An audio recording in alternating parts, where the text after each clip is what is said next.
monkey bomb finally worked! You did this? Vi doesn't lose her sister in some distant battlefield or to a faceless enemy.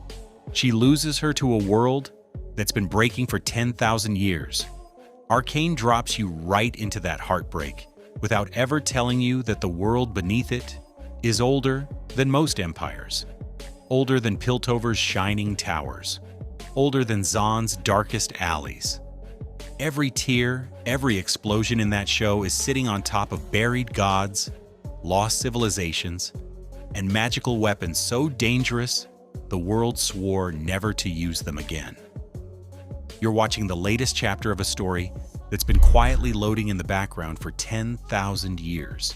If Arcane made you feel like you'd accidentally walked into the middle of a story that's been running forever, you did. Runeterra, the world behind Arcane, is ancient, messy, and absolutely massive. And Vi and Jinx, they're just one small, tragic ripple in a history that started before Piltover even existed.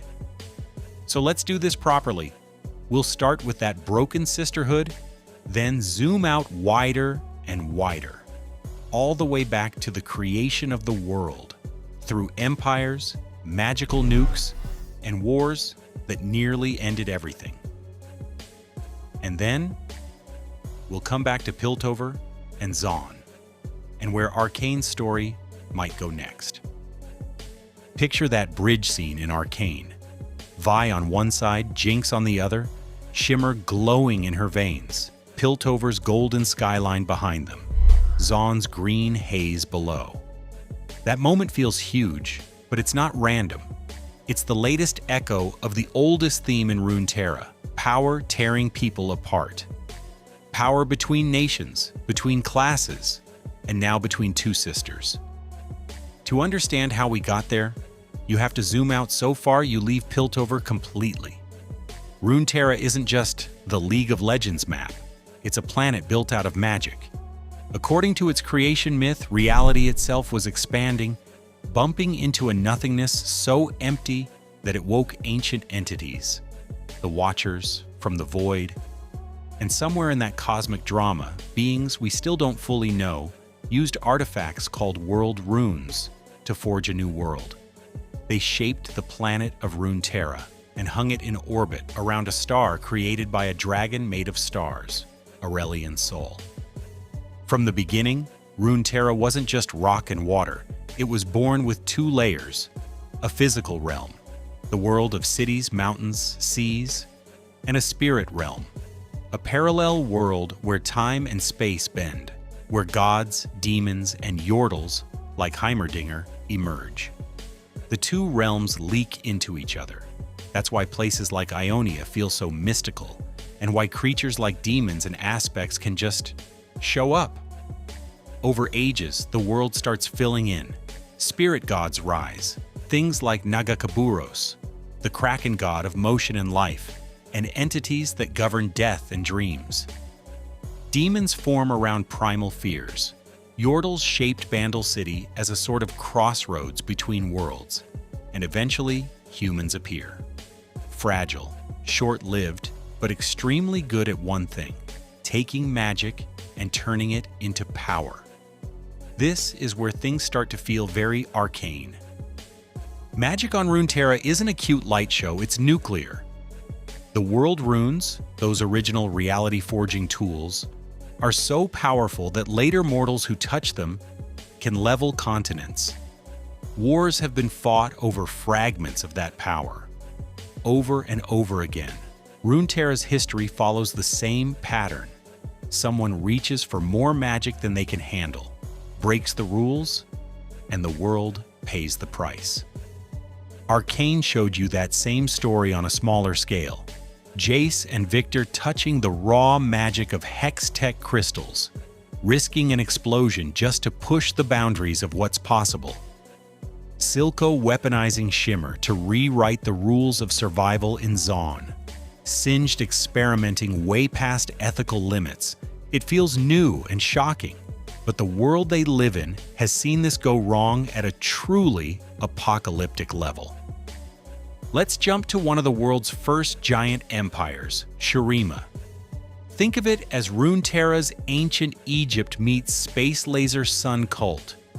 Shurima was a vast desert empire ruled by godlike ascended beings, warriors and leaders transformed by the power of a gigantic sun disk into almost divine entities. Nasus, Renekton, Azir. You might recognize those names from the game. In lore, they're legends. Azir was the last emperor of Shurima, ambitious and determined to immortalize his rule. His closest friend and servant Zerath was a brilliant mage, born a slave. Azir promised to free him one day to break the chains of Shurima's brutal slavery system. For centuries, Shurima's power looked unstoppable.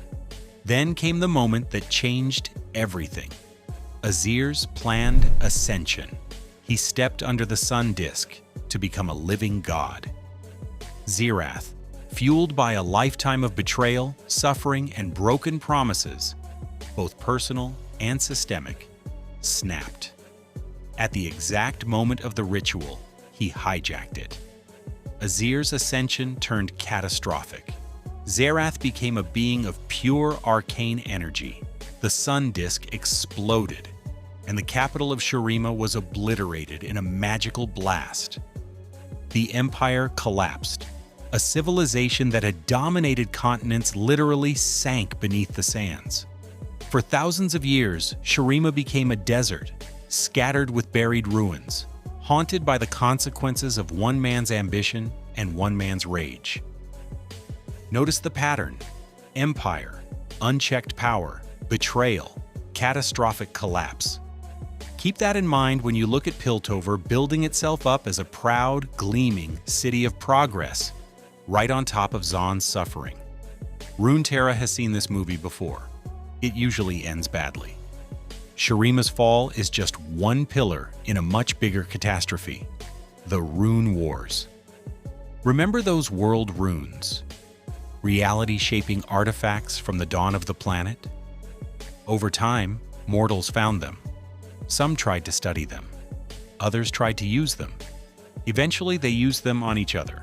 The Rune Wars were Runeterra's magical world war. Different powers wielded the world runes like weapons, reshaping land, vaporizing cities, twisting the fabric of reality.